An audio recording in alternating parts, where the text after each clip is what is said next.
En Radio Trebujena para la onda local de Andalucía. Cita con la cultura de Andalucía, Iberia y la humanidad. Con el programa Alejamía. Presenta Luis de Manuela. Andaluzas, andaluces, os damos la bienvenida al programa número 258, dedicado, por cierto, a Carlos Castigo. Recibid un fuerte abrazo de Carlos Villagrán Ríos en el control técnico y otro de quien os habla encantado, Luis de Manuela. Para ilustrar el relato hemos escogido las piezas del compositor especializado en música de cine Roque Baños, las cuales integran la banda sonora de la película Goya en Burdeos, dirigida por Carlos Saura y en la que José Coronado y Paco Raval encarnan al pintor aragonés de joven y anciano respectivamente. Hoy nuestro espacio estará dedicado a Francisco de Goya.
Francisco de Goya y Lucientes fue mucho más que un pintor de éxito de los siglos XVIII y XIX. Fue un observador implacable de la condición humana, un creador que supo captar como nadie la luz de las fiestas populares y al mismo tiempo la oscuridad de las guerras y los fantasmas de la mente. Su evolución artística es el reflejo de una vida intensa marcada por una ambición temprana, el éxito cortesano, el aislamiento de la sordera y un firme compromiso con la verdad histórica.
Francisco de Goya nació el 30 de marzo de 1746 en Fuendetodos, un pequeño y austero pueblo de Zaragoza.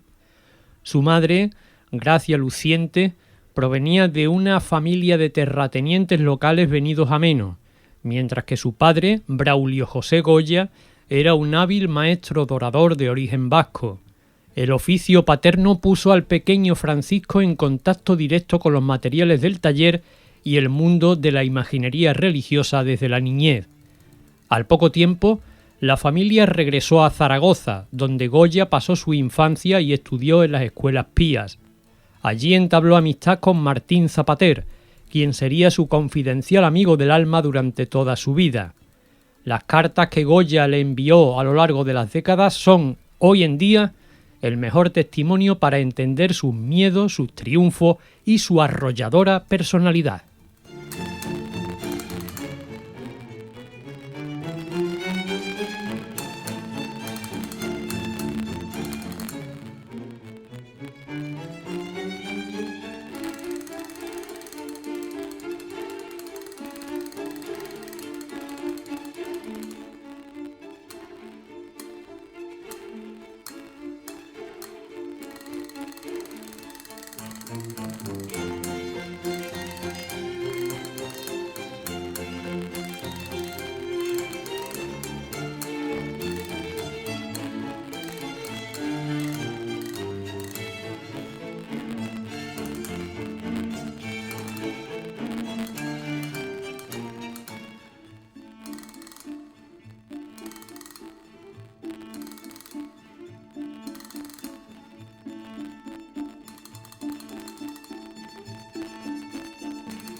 A los 13 años, Goya comenzó su formación oficial en el taller de pintor José Luzán.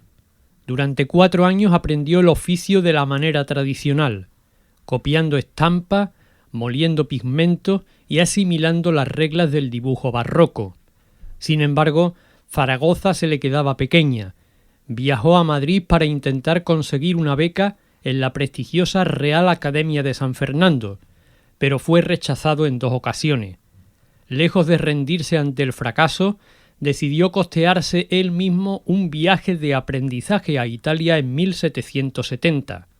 En Roma y Parma estudió el arte clásico, pulió su técnica y obtuvo una mención de honor en un concurso local, lo que le permitió regresar a Zaragoza con un prestigio renovado.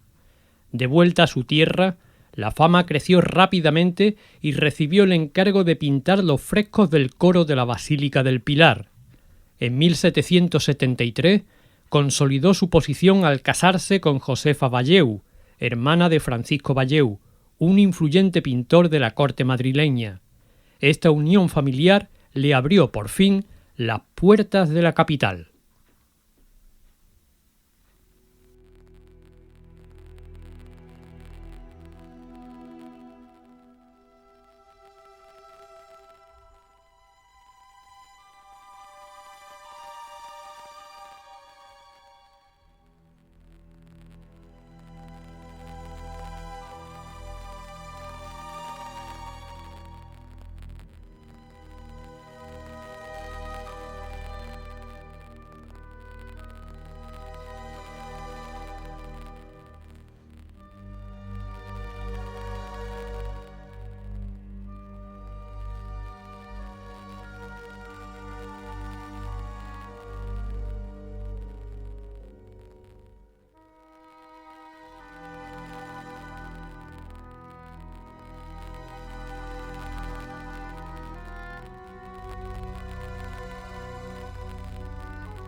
En 1775, Goya se incorporó a la Real Fábrica de Tapices de Santa Bárbara en Madrid.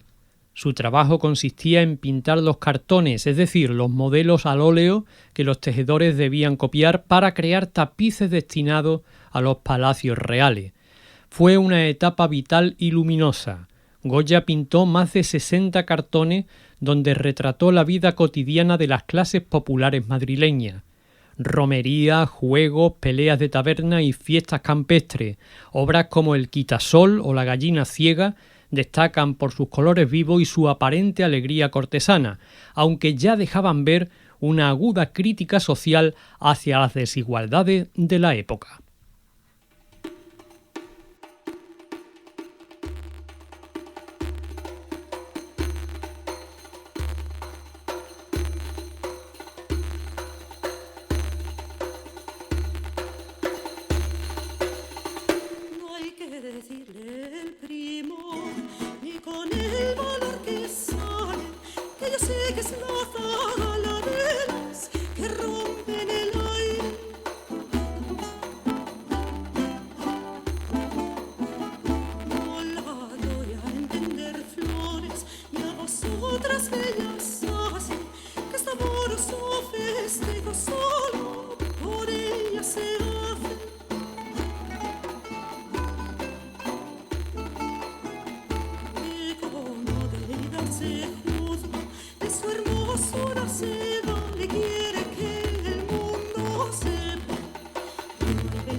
Su estilo fresco y su capacidad para captar la psicología del retratado lo convirtieron en el pintor favorito de la aristocracia ilustrada y de intelectuales como Jovellanos. Su carrera alcanzó la cima institucional en 1789, cuando fue nombrado pintor de cámara de los nuevos reyes Carlos IV y María Luisa de Parma. Goya ya era el pintor más importante del reino.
En el invierno de 1792, la vida de Francisco de Goya dio un vuelco drástico.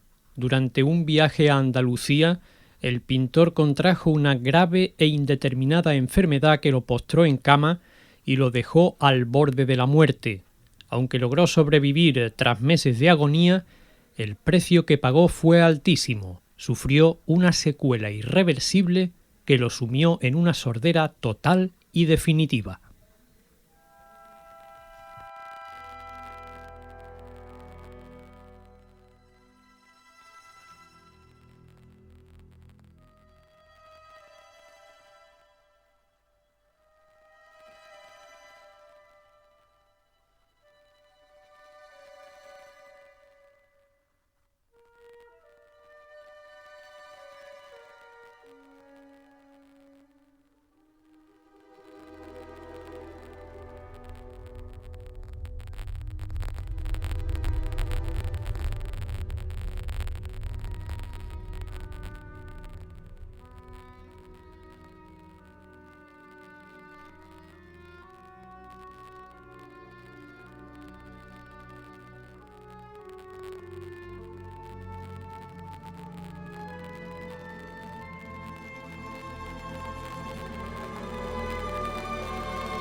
Esta pérdida auditiva completa e incurable transformó por completo su carácter, su salud mental y su forma de entender el arte. A los 46 años, en la cumbre de su carrera, Goya se vio privado del habla de los demás y del entorno sonoro que los rodeaba. Al cerrarse de golpe al mundo exterior, el aislamiento lo volvió un hombre huraño, introspectivo y obsesionado con sus propios fantasmas.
Sin embargo, este silencio forzado encendió una revolución creativa sin precedentes.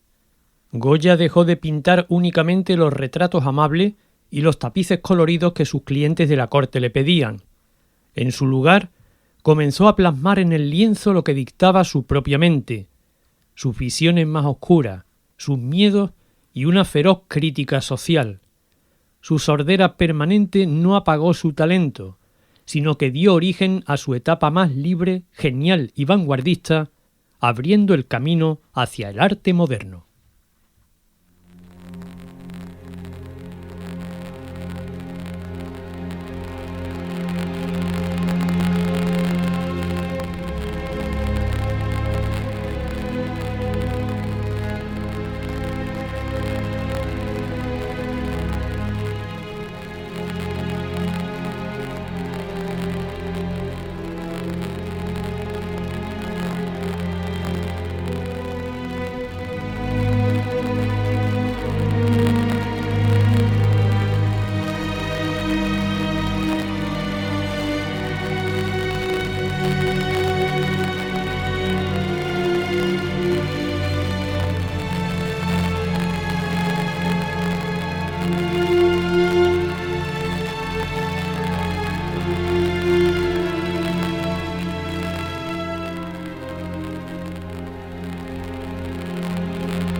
En 1799 publicó su primera gran serie de grabados, Los Caprichos.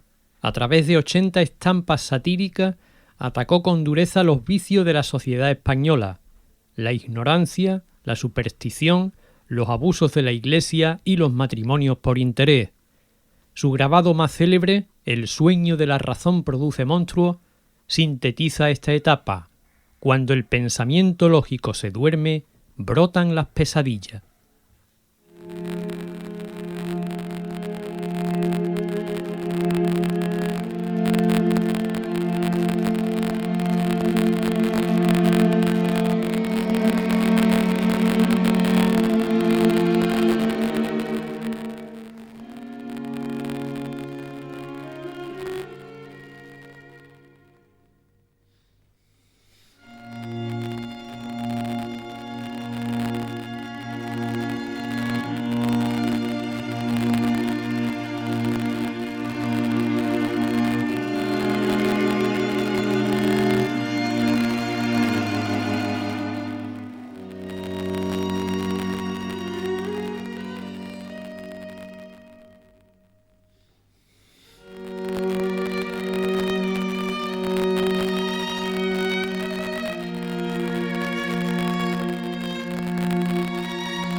A pesar de su sordera, Goya siguió siendo el retratista oficial de la corona. En 1800 pintó La familia de Carlos IV, una obra cumbre donde retrató a la familia real con un naturalismo sobrecogedor, sin apenas idealizar sus rostros. De este periodo datan también sus obras más sensuales y polémicas, La maja desnuda y La maja vestida, encargadas por el ministro Manuel Godoy.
La versión desnuda de La maja causó un gran impacto por su audacia y realismo.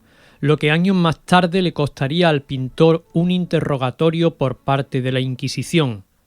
La identidad de la mujer retratada en La maja desnuda y La maja vestida sigue siendo uno de los grandes misterios de la historia del arte. El Museo del Prado mantiene el anonimato de la modelo en sus inventarios, pero existen dos grandes hipótesis. La primera apunta a Pepita Tudó, amante y luego esposa del primer ministro Manuel Godoy, quien encargó las obras para su gabinete privado.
La segunda teoría sobre la identificación de la mujer pintada en La maja, convertida en leyenda popular, señala a la duquesa de Alba por su estrecha amistad con Goya, aunque los historiadores la descartan por fechas y rasgos físicos.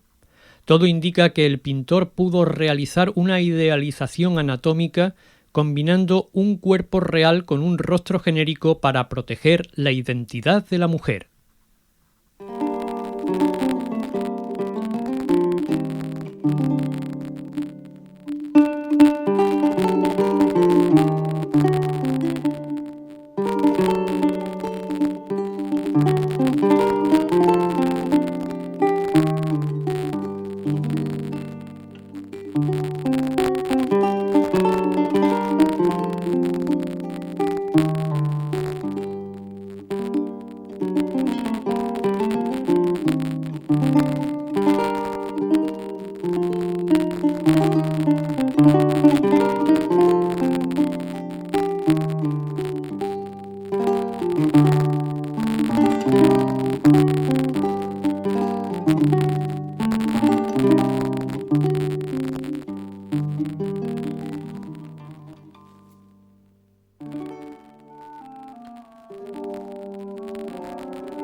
El estallido de la Guerra de la Independencia en 1808 destrozó la realidad de Iberia y sumió a Goya en un profundo dilema moral.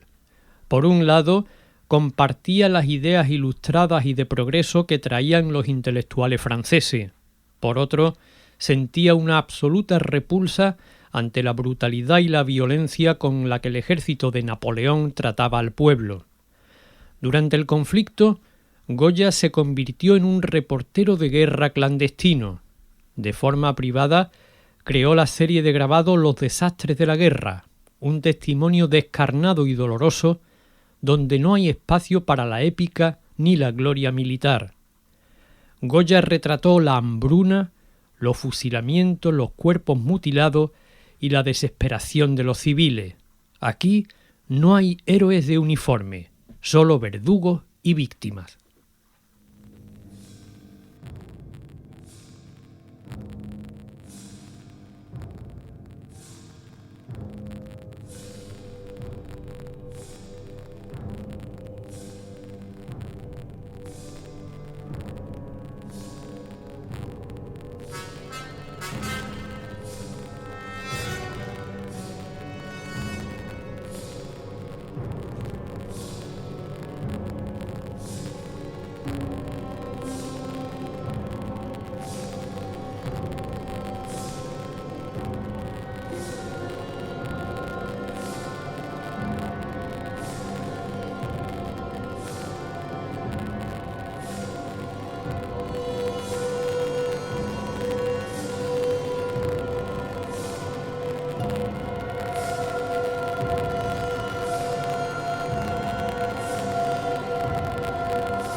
Al terminar la guerra en 1814, el pintor plasmó este trauma en 2 lienzos monumentales que cambiaron la historia de la pintura histórica: el 2 de mayo en Madrid o La carga de los mamelucos y, sobre todo, el 3 de mayo en Madrid o Los fusilamientos. En este último, la luz de un gran farol ilumina a un grupo de prisioneros indefensos ante un pelotón de ejecución anónimo y sin rostro, convirtiendo la escena en un grito universal contra la opresión y la injusticia.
Con el regreso de Fernando VII al trono, se instauró un régimen absolutista feroz que persiguió cualquier idea liberal.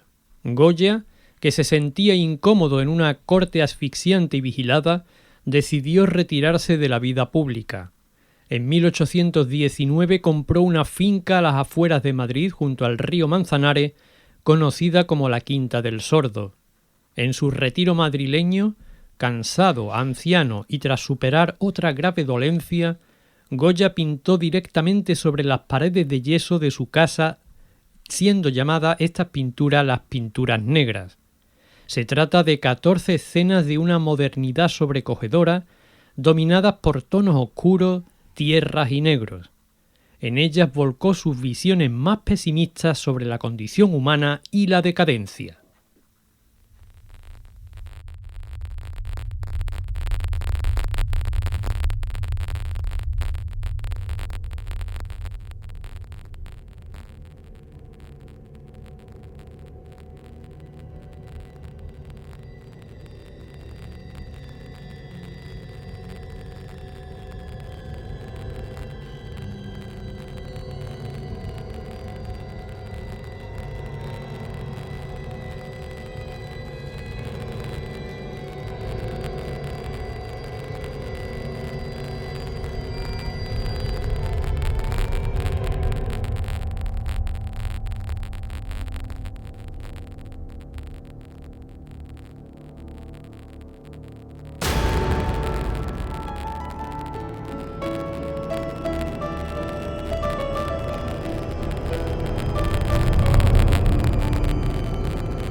Composiciones como Saturno devorando a su hijo, un monstruo que destruye a su propia descendencia, Duelo a garrotazos, dos hombres golpeándose a muerte hundidos en el barro, un reflejo de dos maneras excluyentes de pensar, o El perro semihundido, muestran a un Goya que rompe con el realismo para adentrarse de lleno en el expresionismo.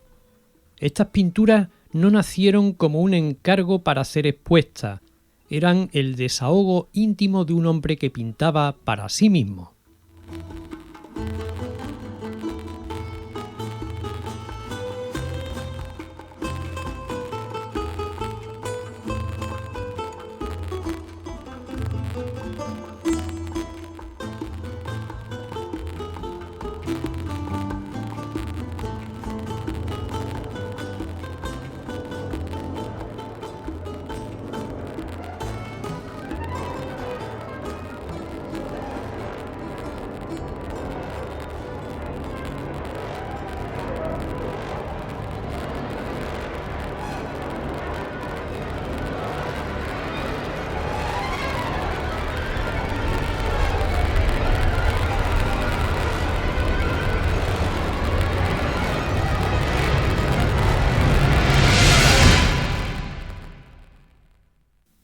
El clima político en tiempos de Fernando VII se volvió insoportable para el pintor.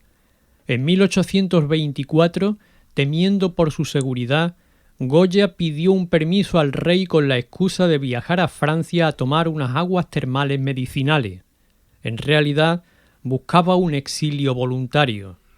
Goya se instaló en la ciudad francesa de Burdeos junto a su compañera Leocadia Zorrilla y la hija de ésta. A pesar de sus casi 80 años, su precaria salud y su pérdida de visión, su mente creativa seguía intacta. Goya continuó experimentando con nuevas técnicas como la litografía y en sus últimos meses su paleta recuperó una luz inesperada.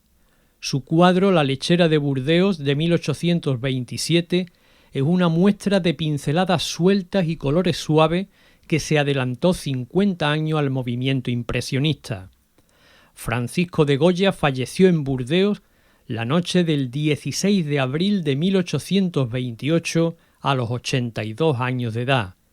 Tras varias décadas enterrado en suelo francés, sus restos fueron finalmente inhumados en la madrileña ermita de San Antonio de la Florida.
Andaluzas, andaluces, hasta aquí el programa número 258 de Aljamía, dedicado al pintor aragonés Francisco de Goya. Recibid un fuerte abrazo desde el control técnico de mi buen amigo Carlos Villagrán Ríos y otro de quien os habló encantado, Luis de Manuela. Desde Radio Trebujena, saludos fraternales para toda Andalucía.